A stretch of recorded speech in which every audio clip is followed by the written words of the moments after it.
जय सिया राम बंधुओं। प्रभु परमात्मा की अहेतुक कृपा आप सभी पर बनी रहे। आज के कथा प्रसंग में आइए प्रवेश करें। प्रगति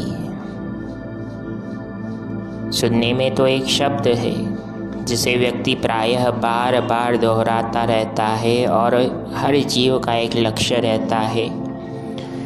जीवन में एक सम्मानजनक स्थान, एक सम्मानजनक पद, एक सम्मानजनक प्रतिष्ठा का क्षण हम प्राप्त करें, हर कोई चाहता है। किंतु यह प्राप्त कैसे हो? तो आगे के प्रसंग द्वारा यही ज्ञात होगा। हनुमान जी ने 3 विघ्न पार किए।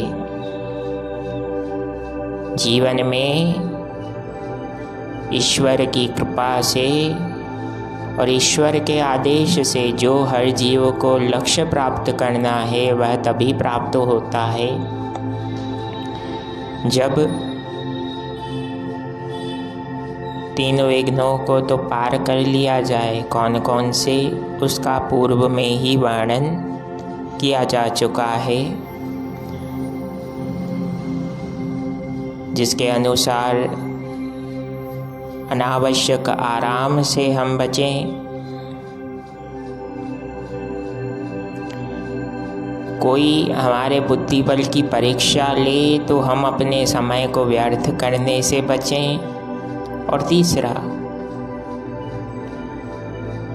कपट करने वालों के कपट को समझने और उससे अपने आप को बचाने के लिए सदैव सचेत रहें। जब इन 3 विघ्नों को व्यक्ति पार कर जाता है तो चौथा विघ्न या चौथी कसौटी सफलता प्राप्त करने के मध्य में आती है। वह है लंकिनी राक्षसी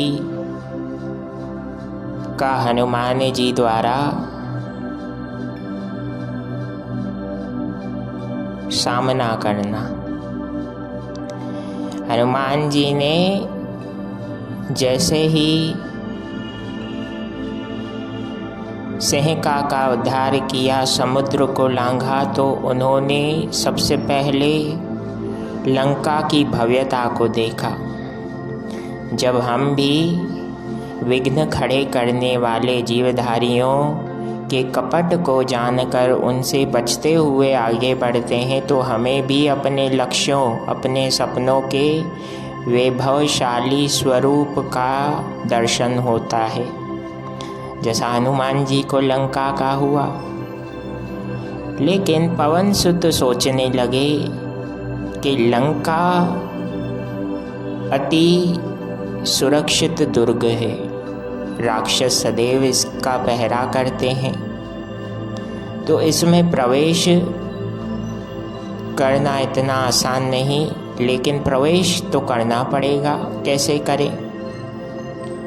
हनुमान जी ने बहुत छोटा आकार, मशक समान, एक छोटे से जीव का आकार धारण कर प्रवेश किया है। अवसर हमें खोजना है, खुद खोजना है।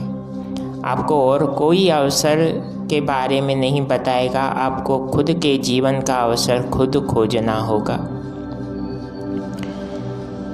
अन्य राक्षसों के पहरे से तो बच गए, लेकिन लंकिनी जो मुख्य पहरेदार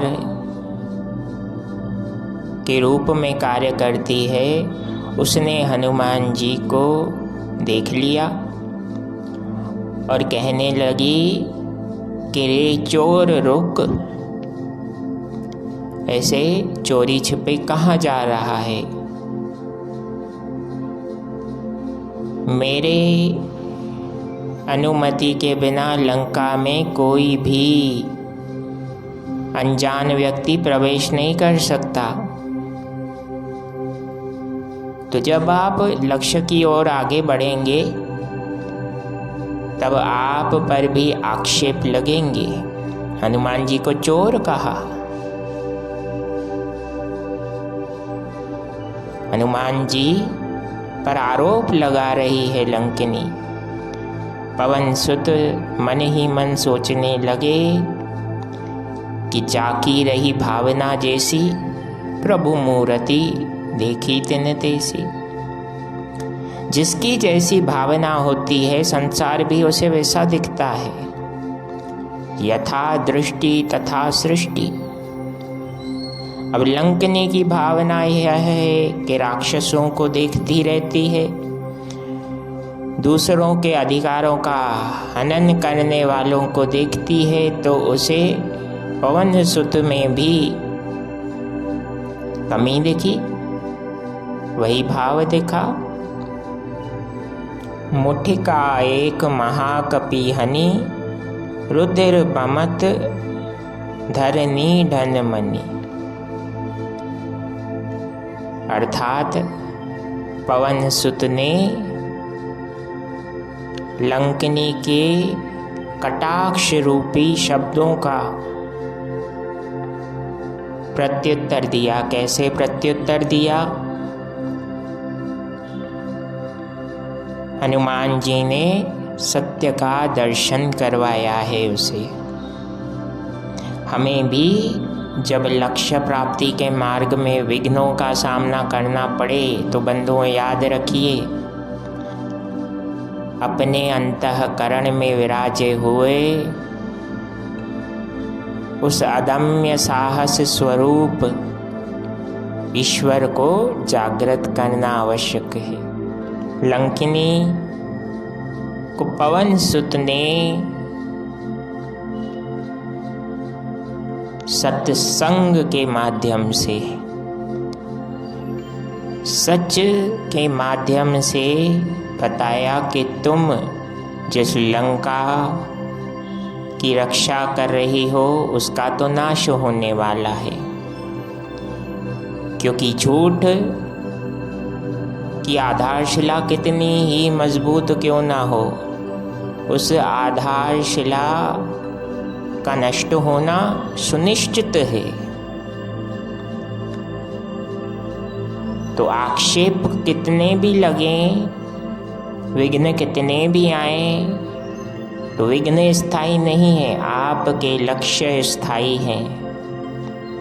आपका ध्येय, आपका धैर्य और आपका अपने कर्म के प्रति समर्पण स्थायी है।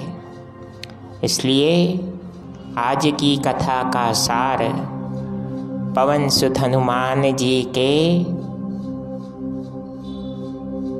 द्वारा जो शिक्षा दी गई उसे आत्मसात करने का संकल्प लीजिए। निश्चित रूप से न केवल लक्ष्य प्राप्ति होगी, बल्कि आप अपने द्वारा बीजारोपण किए गए छोटे से कर्म को वट वृक्ष बनते हुए भी देखेंगे। इसी सद्भाव, इसी मंगल मनोरथ के साथ प्रभु परमात्मा श्री रामचंद्र जी महाराज को यही प्रार्थना कि प्रभु हर जीव अपने परिवार के साथ स्वस्थ रहे, आनंदित रहे, आपकी कृपा प्राणी मात्र पर बनी रहे। जय सिया राम, जय जय हनुमान, प्रणाम।